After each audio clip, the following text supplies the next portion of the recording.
sini saya akan menjelaskan tentang manajemen keperawatan. Nah, baik teman-teman, silakan saksikan. Nah, baik, saya akan menjelaskan manajemen keperawatan yang dimana definisinya. Manajemen keperawatan merupakan sesuatu proses penyelesaian suatu pekerjaan melalui perencanaan, organisasi, pengarahan, dan pengawasan. Adapun konsepnya tentang yang Asmuji 2014, proses penyelesaian pekerjaan melalui perencanaan, pengorganisasian, pengarahan, dan pengawasan sumber daya efektif dan efisien dan rasional untuk memberikan pelayanan biofisiko dan sosial spiritual. Adapun konsep Bakri 2014, tugas khusus mengelola untuk merencanakan, mengorganisasikan, dan mengarahkan dan mengawasi sumber daya manusia, alat, serta daya guna, memberikan asuhan keperawatan yang rasa aman dan efektif. Nah, baik, selanjutnya peran manajerial. Yang pertama, peran interpersonal yaitu yang berhubungan dengan interaksi hubungan dengan orang lain. Yang kedua, peran informasional, yaitu berhubungan menerima, mengelola, menyampaikan informasi. Yang ketiga, peran desinasional yang berhubungan dengan mengambil keputusan untuk menyelesaikan masalah. Nah, peran interpersonal yaitu yang pertama menghadiri rapat, rumah sakit, menyambut tamu atau mahasiswa praktik. Terus selanjutnya memberikan motivasi kepada perawat, mengawasi kinerja perawat, koordinasi pada dokter dan nakes, dan bekerja sesama ruang rujukan. Nah, selanjutnya peran intermasional. Yang pertama seperti monitor, yaitu memantau. Nah, yang pertama memantau kondisi pasien dan mengawasi laporan keperawatan.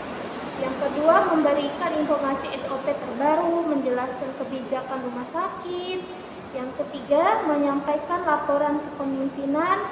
Yang keempat, perwakilan ruangan dalam rapat. Nah, selanjutnya peran desinasional, yaitu pertama sistem dokumentasi keperawatan digital, membangun program pelayanan baru, menyelesaikan konflik antara perawat. Yang ketiga, mengatasi keluhan pasien. Yang keempat, membagi jadwal dinas perawat. Yang selanjutnya mengatur alat kesehatan dan ruangan. Nah, baik, selanjutnya adapun fungsi dari manajemen. Yang pertama planning, yaitu perencanaan, menentukan tujuan strategi. Yang kedua ada organisif, yaitu perorganisasian, yaitu membagi tugas dan mengatur hubungan kerja. Yang ketiga ekunetik, yaitu pengarahan, yaitu penggerakan dan motivasi anggota. Yang keempat controlling, yaitu pengawasan, mengawasi pelaksanaan dan melakukan perbaikan. Nah, selanjutnya perencanaan atau planning. Nah, perencanaan merupakan menentukan tujuan strategi atau serta langkah-langkah yang dilakukan untuk mencapai tujuan tersebut. Nah, definisi dari itu, proses menyusun langkah strategi untuk mencapai tujuan organisasi. Contohnya dalam keperawatan, kepala ruangan menyusun jadwal dinas dan program keselamatan pasien agar pelayanan berjalan tetap optimal. Nah, selanjutnya perorganisasian, yaitu perorganisasian adalah proses membagikan tugas, menetapkan jadwal tanggung jawab, serta mengatur hubungan kerja agar kegiatan dapat berjalan terkoordinasi dengan baik. Nah, yang seperti definisinya mengatur struktur tugas dan tanggung jawab antara tim. Contoh dalam keperawatan, kepala ruangan membagi tugas perawat sesuai kompetensi dan jumlah pasien dalam rawat inap. Nah, selanjutnya pengarahan atau pelaksanaan, yaitu adalah proses penggerakan, pembimbingan, dan motivasi anggota organisasi agar bekerja sesuai tujuan dan yang telah ditetapkan.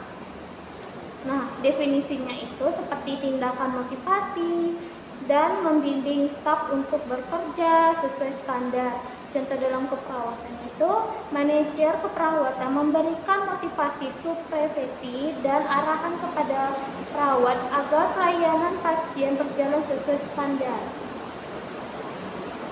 Nah, yang selanjutnya ada pengawasan atau pengandalan atau controlling, yaitu proses mengevaluasi pekerja membandingkan hasil dengan standar serta melakukan perbaikan jika ditemukan kesalahan atau penyimpangan.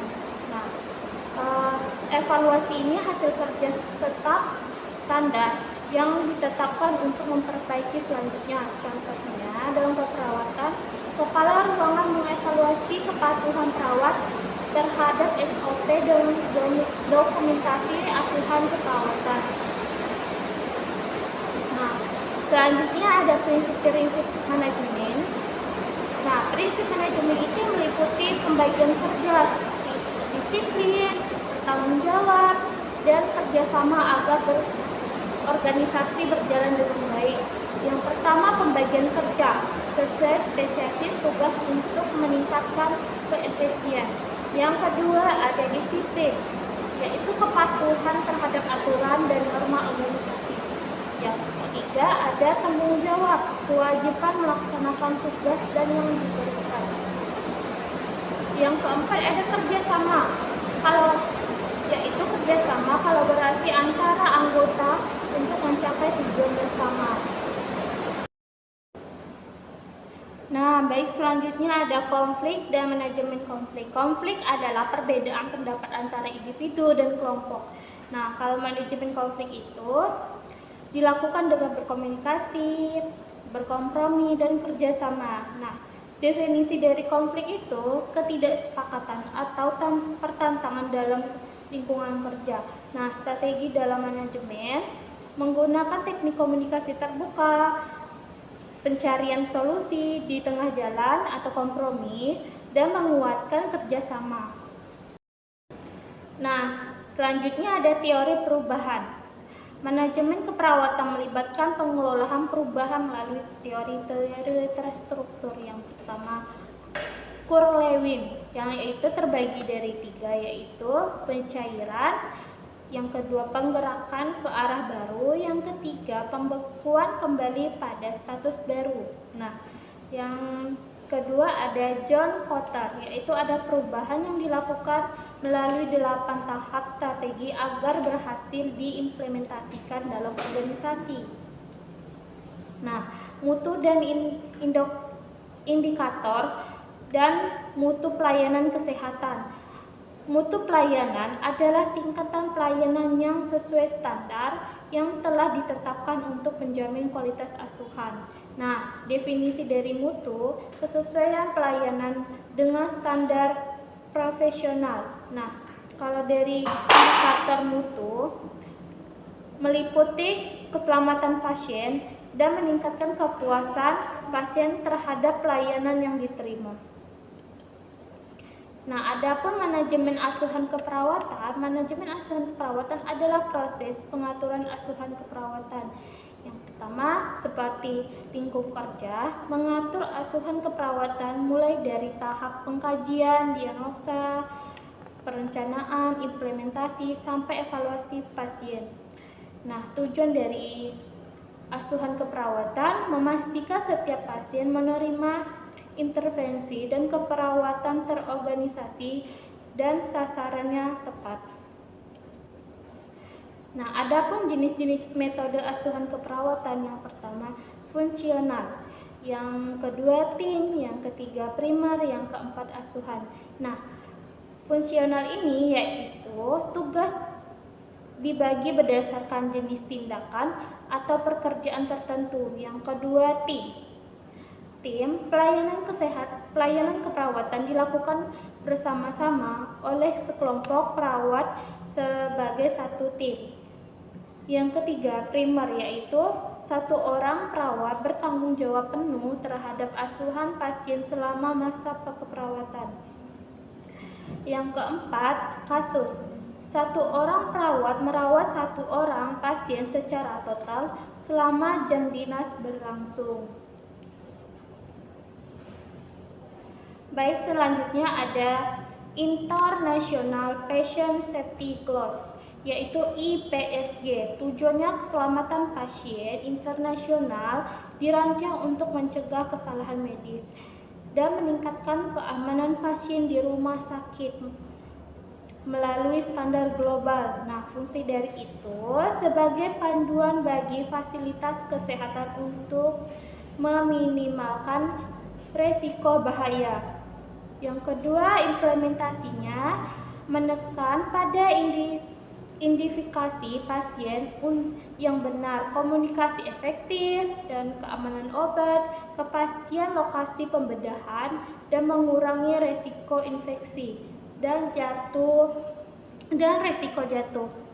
Nah, baik, selanjutnya ada daftar pusaka. Jika teman-teman ingin melihatnya, silakan lihat saja. Baik, sekian dari video saya. Terima kasih, dah. I just had to let you know you're